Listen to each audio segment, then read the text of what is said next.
Política Impura. Um olhar sobre a semana. Cá estamos para mais um Política Impura. Connosco a presença habitual de Henrique Prior. Olá, Henrique. Olá, Olga. Viva. Vamos então às notícias que fizeram a atualidade desta semana. E começamos já com a primeira. Ao fim de 153 anos de edição diária, o Diário de Notícias vai deixar de ser impresso. É um sinal dos tempos. Achas que vai levar ao fim deste É um deste sinal órgão? dos tempos. A comunicação social através do papel e até de certo modo dos meios tradicionais, em grande parte até da televisão tradicional, dos canais de televisão tradicionais, vai, se não desaparecer, vai diminuir imenso a sua importância. Vai ser este o futuro? O futuro vai ser o digital. Não tenhamos dúvidas, em tudo, nas rádios, nos jornais, acaba a edição em papel, mas continua em edição digital. Sim. É uma prática que nós assumimos aqui, é esse o nosso futuro aqui na Rádio Transforma. E vai ser o futuro da comunicação social. O papel teve o seu tempo, como tudo, foi importantíssimo. Há pessoas como eu ainda se sentem emocionalmente ligadas ao papel. Sim. E não aceitam de bom grado a mudança, mas a verdade é que a gente nova já não lê em papel. Isto vai trazer consequências para os trabalhadores, com certeza vai haver despedimentos.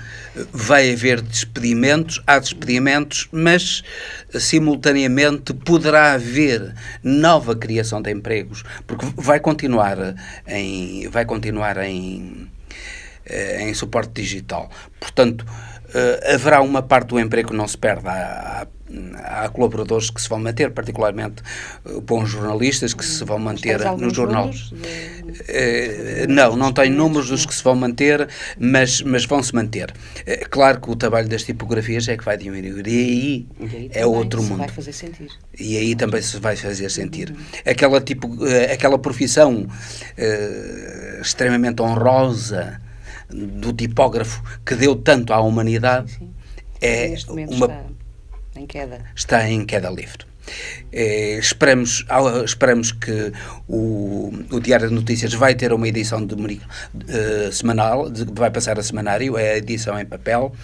Esperamos que consiga sobreviver, como tem sobrevivido o Expresso, por exemplo, e precisávamos também de um jornal de informação, ou de um semanário de grande informação que pudesse fazer alguma concorrência ao Expresso. É bom a diversidade, e embora a qualidade do Expresso seja inegável, a verdade é que precisamos também, se calhar, até de mais qualidade e, sobretudo, de mais diversidade de opinião, porque o Expresso é muito acantonado ao centro-direita. E esperamos que haja uma nova visão por parte da direção do Diário de Notícias, que liberte mais essa dependência dos jornais, do Diário de Notícias, no caso concreto do centro-direita. Sim.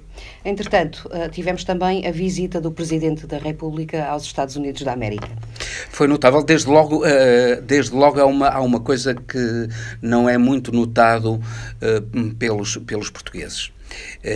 É que, normalmente, salvo em raríssimas, muito raras exceções, os presidentes dos Estados Unidos só recebem presidentes executivos.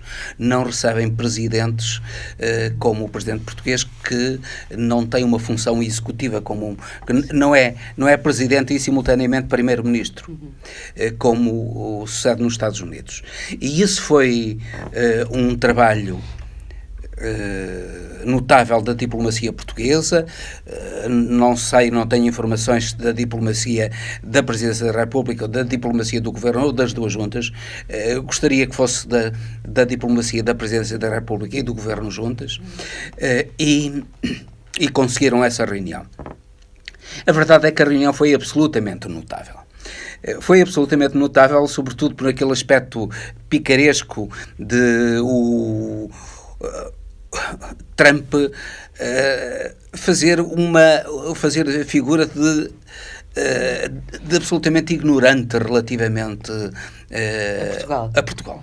Absolutamente ignorante. E depois a resposta notável de Marcelo quando Marcelo disse a Trump que era português o melhor jogador do mundo, que era o Cristiano Ronaldo. Sim, vocês têm o melhor jogador do mundo, então ele vai ser Presidente da República. E Marcelo deu-lhe a resposta que ele disse: não, nós não somos os Estados Unidos da América. Não temos, entre nós não seria possível a eleição de um Trump. No fundo foi isso que ele lhe disse: entre nós nunca seria possível a eleição de um Trump. E resultou mais? Mostrou-lhe. Portugal tem uma comunidade enorme de imigrantes portugueses nos Estados Unidos, salvo 1,5 milhão de imigrantes portugueses nos Estados Unidos, e esse contacto com os imigrantes portugueses, esse contacto com a presidência americana beneficiou em muito a imagem de Portugal, as ligações de Portugal aos Estados Unidos, neste momento em que há um conflito aberto entre a Europa e os Estados Unidos da América no que toca ao comércio, com um protecionismo enorme que Trump está a levar a cabo, e com um combate à economia europeia que Trump pensa que será a solução para a América. E naturalmente que Marcelo foi dizer-lhe que isso não era saudável para a Europa, mas também não seria saudável para a América. E foi dizer-lhe uma coisa interessante, que, de certo modo, entre linhas, acabou por se colocar na posição de mediador deste conflito entre a senhora Merkel e Macron e Trump. É curioso que a habilidade diplomática de Marcelo serviu para isso, para se tornar um mediador. E teve piada a forma como Marcelo se dirigiu a Trump quando lhe falou de Putin. Eu mando-lhe cumprimentos do presidente Putin. Quer dizer, como se estivéssemos ali e como se ele estivesse à espera que Trump dissesse: eu agradeço e retribuo, diga-lhe que agradeço e retribuo. Isto é, mas fez mais um papel de mediador, para além desse aspecto um pouco anedótico de mando-lhe cumprimentos do presidente Putin. Parece que eu é que sou um canal privilegiado também com o Putin para ser mediador em quaisquer problemas que haja entre a Rússia e os Estados Unidos. Assentou o papel mediador que a Presidência da República pode ter. Já ouvi dizer que esse papel mediador não seria aceitável, porque o papel do Presidente da República é defender os interesses portugueses e não mediar conflitos internacionais, mas acho que se defende também os interesses portugueses mediante conflitos internacionais. É bom que isso se perceba. Esteve muito bem Marcelo Rebelo de Sousa. Sim. Bom, entretanto, também assistimos esta semana à Operação Tutti Frutti, ou seja, a visita que a PJ fez às sedes do PS e do PSD. É verdade. Bem, nós sabemos o tipo de negócios que os partidos da governação, quem tem o poder, e particularmente o PSD é notável nisso, os negócios que ele facilita aos seus militantes, e militantes destacados, nomeadamente militantes destacados a nível concelhio e distrital. Muitas vezes não são tanto os militantes líderes a nível nacional, são muitas vezes líderes locais ou distritais que beneficiam dessas negociatas. Contratos de prestação de serviços chorudos, não fazem nada e recebem milhares por mês, enfim, e muitas vezes também isso serve para dissimular o financiamento ilegal dos partidos. É bom que isso seja combatido. O país perde muito dinheiro com isso. Ainda recentemente vi uma entrevista de Freitas do Amaral a enunciar a corrupção, muitas vezes os abusos que havia dentro do Ministério dos Negócios Estrangeiros, uso de cartões de crédito, visitas, passeios para familiares, carros a torto e a direito. Aliás, também tivemos agora na Assembleia da República com tudo deputados. Isso. E combater esse flagelo é muito importante. E ainda bem que isto sucede, porque é uma forma de combater o flagelo da corrupção. Sim. Entretanto, mas eu não posso deixar de referir o seguinte. O que é grave, que no meio disto tudo, é muito bom que isso tenha acontecido. É muito grave outra coisa. É que esta notícia tenha saído para a opinião pública antes dos próprios dirigentes do PSD saberem, antes de os inspectores da Polícia Judiciária estarem na sede do PSD. Sim. Isto é muito grave. Claro. O segredo de justiça é uma... parece que é uma figura de estilo, e mesmo a encontrarem-se culpados, primeiro presumem-se inocentes, e mesmo a encontrarem-se culpados, eles têm o direito, até ao encerramento do inquérito e até à acusação, a que o processo esteja em segredo de justiça. Depois da acusação, depois de haver indícios sérios de que existe um crime, não se justifica o segredo de justiça. Mas antes disso, e os direitos dos cidadãos são completamente espezinhados com a violação sistemática do segredo de justiça levada a cabo pelo Ministério Público. Parece que o Ministério Público tem uma agenda própria e não se percebe que tipo de agenda é que tem.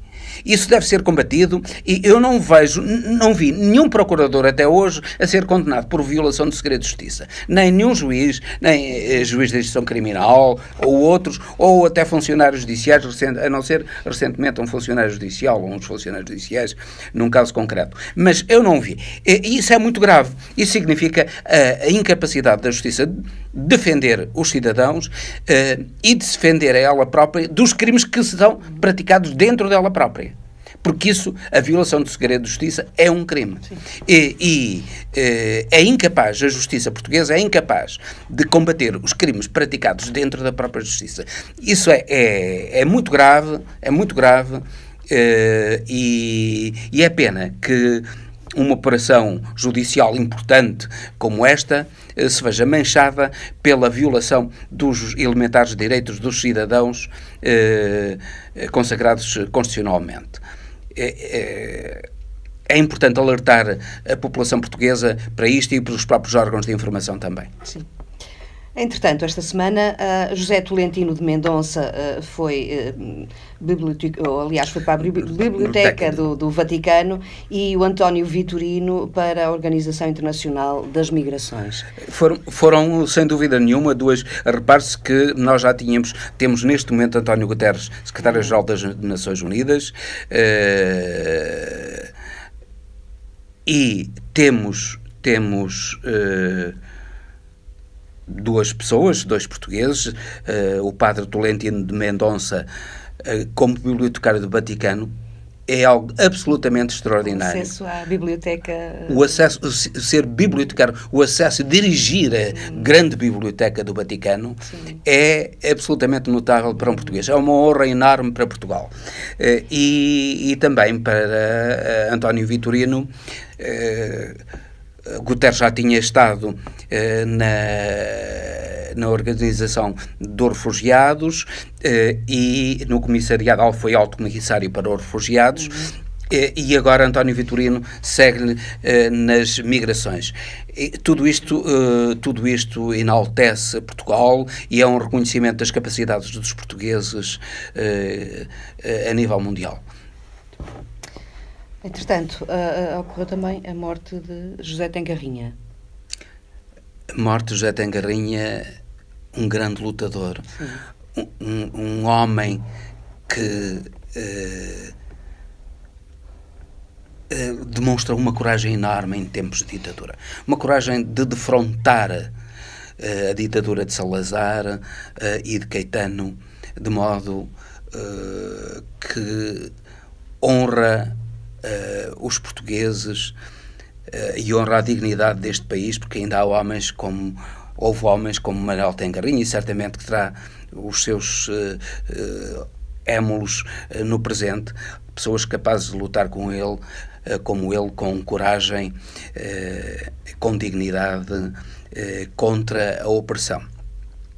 José Tengarrinha, além de grande, foi fundador do MDP-CDE, um partido que, fundado em 1969, que teve uma importância enorme nas eleições de 69 e de 73. Foi também um académico notável, professor na Faculdade de Letras em Lisboa. Foi o nosso, segundo creio, o nosso maior historiador da imprensa portuguesa, quer da imprensa diária, quer da imprensa periódica, particularmente da imprensa diária, desde as origens até 1865.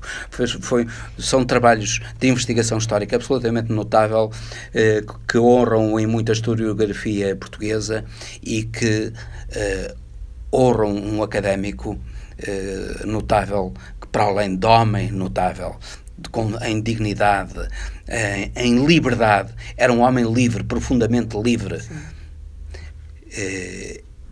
Que há que admirar, há que apontar como exemplo a seguir. Sim, e quase não foi falado. Quase não foi falado a morte de José Tengarrinha. Merecia muito. Merecia muito. Espero que sejam dados nomes de ruas. Ele era natural de Portimão, sejam não só em Portimão, mas por todo o país, sejam dados nomes de ruas, porque ele bem merece ser lembrado. Sim. Entretanto, vamos passar para a atualidade internacional, com a reunião do Conselho Europeu esta quarta-feira e sobre as decisões que daí saíram sobre a imigração, por exemplo. Sim, António Costa disse que foi de longe a reunião mais difícil, mais tumultuosa que ele assistiu participou do Conselho Europeu.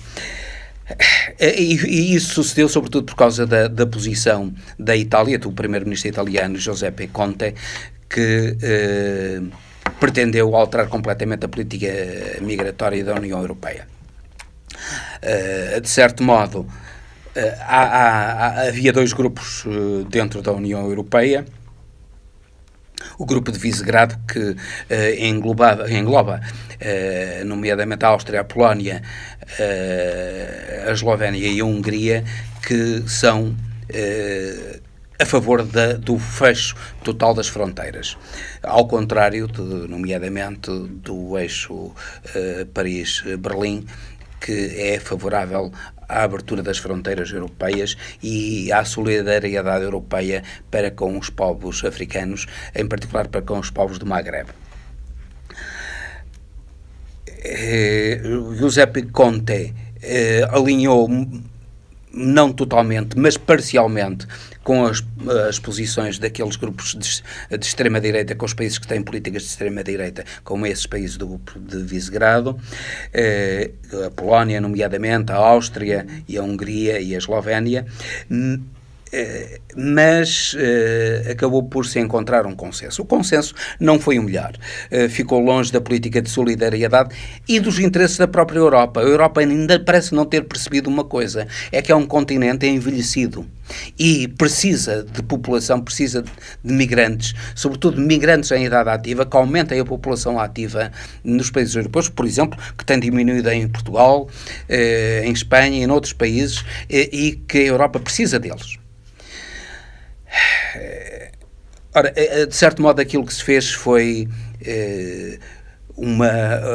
levar a cabo uma espécie de campos eu não digo de concentração, que seria, não é isso, mas campos de recepção e de seleção de imigrantes nos países do sul da Europa, nomeadamente na Itália, em França, em Espanha, na Grécia, nos países, de uma maneira geral, nos países do sul da Europa, e também nos países do Magreb, particularmente na Líbia, que tem sido o grande canal do novo tráfico de escravos. É que, infelizmente, as migrações acabam por se transformar num novo tráfico de escravos, com violações, com assassinatos, com desaparecimento mesmo. Desaparecimento, não, mas com a escravidão, com uma exploração desumana, inacreditável, que os traficantes, que no fundo os negreiros dos tempos modernos, que estão nessa Líbia, que a França, particularmente a França, foi grande culpada da destruição da Líbia, a grande responsável pela destruição da Líbia, e não tem feito aquilo que devia fazer pela reconstrução do país. É certo que tinha uma ditadura, mas aquilo que veio depois da ditadura é muito, muito pior do que a ditadura de Gaddafi. E a França é a grande culpada nisso e deveria ter um papel importante, tinha o dever moral de o fazer. Não fez, Macron não está a fazer grande coisa por isso, e pretende agora criar campos para refugiados, que nós sabemos que serão campos, praticamente campos de concentração,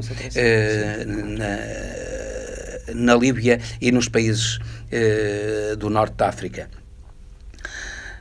É lamentável que isso tenha acontecido, que a Europa não tenha percebido que precisa dos migrantes e que precisa de ter solidariedade, que é necessária solidariedade, que eles precisam de solidariedade e precisam de um apoio exigente aos governos dos países. Um apoio exigente. É que a Europa, no fundo, que é a grande corruptora dos países onde eles provêm, sim, é a grande responsável. A grande responsável pela miséria desses países, porque é através de grande corrupção e é através do apoio europeu que grande parte desses governantes corruptos se mantêm no poder. Infelizmente, falamos nomeadamente de Moçambique e particularmente depois de Chissano, está a ser terrível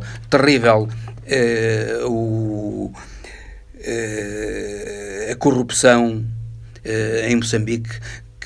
Depois da guerra era um país que tinha todas as condições para crescer e para que toda a população tivesse uma vida digna, mas a corrupção levou a que, infelizmente, Moçambique entrasse num período depois da morte de Chissano, entrasse num período de decadência que se verifica com o atual presidente, o Filipe Nyusa, e tudo isso é resultado de grande parte, a corrupção é resultado da ação das multinacionais e dos governos europeus e americano sobre os países africanos. Sim, e já que falas em Moçambique, tem existido também o aumento do fundamentalismo islâmico que se tem sentido em sim, Moçambique. Sim. Moçambique está a ser permeável ao fundamentalismo islâmico. Notemos que Moçambique tem a parte norte que está muito islamizada e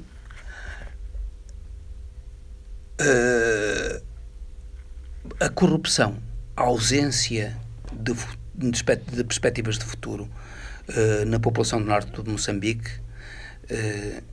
e a ausência total de presença e do mínimo apoio do governo central de Maputo está a fazer com que o único apoio que aqueles jovens sentem para enfrentarem a miséria é o apoio das madraças, das escolas islâmicas, onde eles recebem pelo menos um pouco de pão e chá. E é precisamente esse local que lhes dá um pouco de pão e chá que acaba por ser o grande recrutador de jovens. Se trata-se de jovens, através de uma organização chamada Shabab, que significa juventude, e que está a levar jovens moçambicanos para o Iraque, para o Afeganistão, para serem treinados. Para já estão a ser mal treinados, mas irão ser bem treinados no futuro para conduzirem, para levarem a cabo uma guerra contra o Estado, uma nova Sharia contra o Estado moçambicano. É grave que isso suceda, que no fundo eles dizem-se como ligados ao Estado Islâmico, aos radicais islâmicos que construíram aquele Estado no norte do Iraque e na Síria, e esse radicalismo islâmico está a penetrar nas camadas moçambicanas, com um perigo enorme para a estabilidade de Moçambique, precisamente porque o governo moçambicano se alheia à sorte da juventude da província do norte de Cabo Delgado. O governo moçambicano diz que tudo aquilo são maquinações das multinacionais na luta para o petróleo e, sobretudo, para o gás natural que a província de Cabo Delgado detém, mas receio que não seja só isso. Receio que seja muito mais do que isso, e isso não seria possível se não houvesse a miséria que existe em Cabo Delgado. Bom, e entretanto passamos para o México, para López Obrador, o candidato à presidência do México e, ao que tudo indica, o seu futuro presidente. Sim, ele nas sondagens leva uma vantagem de 20 e tal por cento relativamente aos outros candidatos. Quem é López Obrador? López Obrador é o dirigente de uma frente chamada Morena, Movimento de Renovação Nacional, que pretende renovar a política mexicana. O México é um grande país, tem 2 milhões de quilómetros quadrados. É um país maior do que a Espanha, a França, a Alemanha e a Itália juntos. O que achas que vai mudar neste país com a eleição? Tenho esperanças que vai mudar muito com a presidência de Obrador. O principal derrotado vai ser o Partido Revolucionário Institucional, o PRI, que durante anos e anos foi o partido líder do México, que mergulhou o México na corrupção e na violência. E López Obrador, que é conhecido pela sigla carinhosa AMLO, que são as iniciais do nome dele, Andrés Manuel López Obrador, é um homem que demonstrou a sua competência e a sua coragem no governo da Cidade do México, combatendo firmemente os cartéis da droga, a corrupção, e demonstrando uma austeridade e um exemplo no exercício do poder que o México tanto precisa. O México é um país devorado pela corrupção e pelo tráfico de droga, em que a população pobre é de cerca de 50% da totalidade da população. Tem uma classe média muito frágil e tem uma riqueza enorme. Um dos mais homens, um dos homens mais ricos do mundo é mexicano, Slim, o México é o quarto exportador de automóveis do mundo. O quarto exportador. É verdade. O quarto exportador de automóveis do mundo.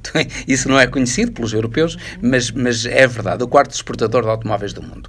É um grande fabricante de automóveis, tem uma indústria automóvel relativamente pujante, mas tem desigualdades enormes que urge combater. Tem a corrupção, tem a corrupção.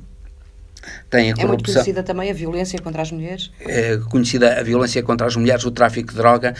Repare-se que só uma pequena parte dos assassínios no México, 1,5% é que dos assassínios é que são julgados, é que têm julgamento e condenação. Não há. A polícia não tem meios para... Os cartéis da droga têm meios incrivelmente superiores. A polícia não tem meios López Obrador, por exemplo, deu já o mote, dizendo: eu não vou para o Palácio Presidencial, o Palácio Presidencial vai ser transformado num museu, eu vou vender o avião presidencial. Toda a ostentação de riqueza que o anterior presidente Peña Nieto e a sua mulher, que fizeram residências para eles próprios faraónicas, 7 milhões de dólares, que ostentavam uma riqueza fabulosa, ele vai acabar com isso tudo, dar o exemplo da austeridade. Quando são as eleições? São este domingo. São este domingo. E temos esperança que o México, ao contrário dos países da América do Sul, dos países das coisas sul-americanas, que o México vir à esquerda em contraciclo com os países sul-americanos que têm virado à direita. O México de López Obrador será uma esperança para os homens livres, para a dignidade, para a liberdade, para a fraternidade, para um México que foi o iniciador daquela grande revolução de 1910, que foi uma revolução de Emiliano Zapata, de Pancho Villa e de um grande presidente que se chamou Obregón, que esse México renasça agora de forma pacífica, sem ser necessária a revolução, sem ser necessária a violência, mas de forma pacífica, com López Obrador. Logo veremos, estaremos aqui depois para comentar as ações do Presidente. E por hoje é tudo, Henrique, encerramos aqui. Obrigada. Obrigado, eu, Olga. Até ao próximo Política Impura. Política Impura. Um olhar sobre a semana.